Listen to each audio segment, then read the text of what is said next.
একটা মেয়ে চাইলেই বাংলাদেশে একটা পুরুষকে ধ্বংস করতে পারে।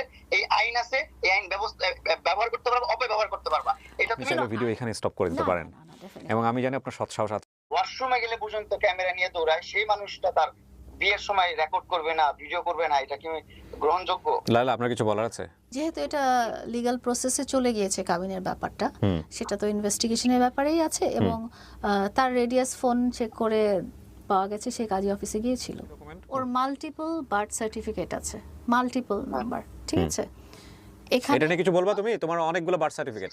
ওই সময়টাতে কি তোমাকে নিয়ে র্যাব বা পুলিশ থেকে কোনো রকম গ্যাং এর কিশোর অপরাধী তুমি বা তুমি 2020-এ লাইভে এসে মানুষজনের সাহায্য চাইতা, এরকম কোনো ঘটনা কি আছে? ভিডিও কি আছে? কখনো হয় নাই তো।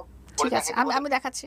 আচ্ছা, ও দেখাচ্ছে, তুমি থাকো। এটা মানে এর কি দেখা বস্তি থেকে উঠে আসে লায়লা, এর কি দেখা আমারে বলেন জাস্ট।